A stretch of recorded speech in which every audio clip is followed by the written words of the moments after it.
Madame la Présidente, Madame la Ministre, chère Elisabeth Hubert, Mesdames et Messieurs les professionnels de santé, Mesdames et Messieurs, si je m'adresse aujourd'hui en vidéo devant vous, ce n'est pas parce que je suis portée disparue, c'est bien parce que je suis encore au banc à l'Assemblée nationale.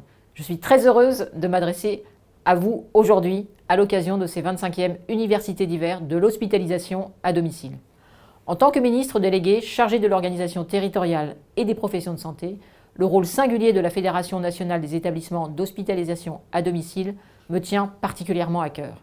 Et je dois vous dire que j'ai été très sensible au message prospectif, certes un peu provocateur, mais d'anticipation positive, que vous avez choisi de présenter à l'occasion de ces universités. Se projeter vers 2040 en regardant l'avenir avec confiance est un positionnement que je partage, car oui, je le dis sans démagogie, il faut cultiver détermination et enthousiasme pour construire, pour innover et pour trouver ensemble les solutions que méritent nos professionnels de santé, notre système de santé. Je tiens tout d'abord à souligner l'importance de l'hospitalisation à domicile. Il s'agit d'un maillon vital de notre système de santé et du parcours de soins des patients. L'hospitalisation à domicile est fortement développée et la FNEAD en représente toute la diversité. Près de 300 établissements autorisés à exercer une activité d'hospitalisation à domicile. Plus de 150 000 patients pris en charge en 2021. 1,5 milliard d'euros de coût global pris en charge par l'assurance maladie. L'hospitalisation à domicile est un secours essentiel lors des crises. On l'a vu pendant la crise sanitaire Covid. Plus de 14 000 patients atteints du Covid ont été hospitalisés à domicile en 2020. Cela a permis de soulager les services hospitaliers et de libérer des places, de prendre en charge en première intention certains patients et d'accompagner la fin de vie des patients du Covid à domicile, mais surtout en EHPAD.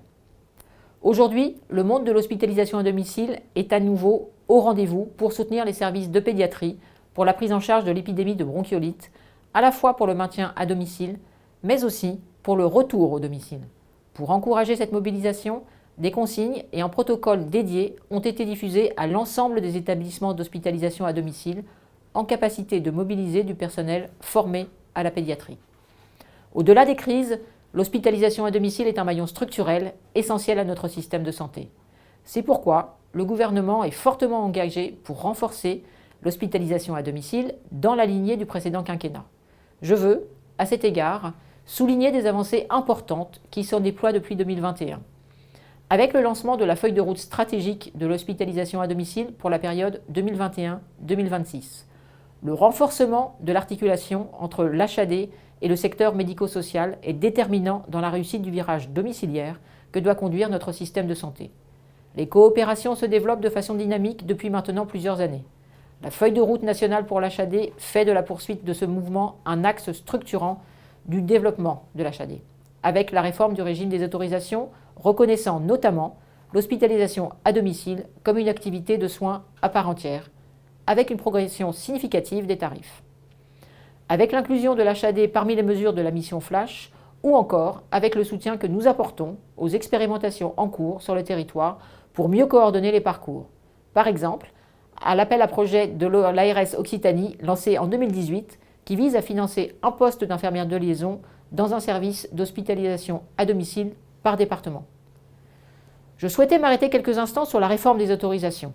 Dans le cadre de cette réforme, l'hospitalisation à domicile devient une activité de soins à part entière à compter de 2023 et disposera, à ce titre, de conditions d'implantation et de conditions techniques de fonctionnement propres. Comme pour l'ensemble des activités de soins dont les décrets sont d'ores et déjà publiés, une instruction a été travaillée avec les acteurs et publiée début octobre. La FNEAD y a largement contribué. Je veux ici lui adresser tous nos remerciements. D'autres éléments sont encore en attente de publication pour la mise en œuvre de cette réforme. Tout d'abord, le futur dossier simplifié, un dossier que l'ensemble des établissements d'hospitalisation à domicile devront déposer dans le cadre du renouvellement, et ce, une fois que les nouveaux projets régionaux de santé seront publiés. Nous y travaillons actuellement. Mais aussi, avec l'arrêté compétences en médecine physique et de réadaptation, vient de faire l'objet d'une concertation des fédérations hospitalières. Ce texte sera publié dès que possible. Au-delà de cette réforme, l'hospitalisation à domicile est en évolution constante et son avenir, comme pour le reste du système de santé, fait l'objet d'intenses réflexions, actuellement au sein du CNR Santé. Je sais que la FNEAD est fortement engagée dans la concertation. Je m'en félicite et surtout, je vous en félicite. Vous connaissez le but de la méthode de cette démarche. Vous aviez participé au lancement au niveau national du CNR Santé début octobre et je connais votre contribution importante aux concertations territoriales. Les échéances à venir sont les suivantes. Un CNR plénier au niveau national, placé sous l'égide du président de la République, devrait se tenir courant décembre. Une restitution nationale du CNR Santé est prévue en début d'année prochaine, quand les concertations locales se seront achevées.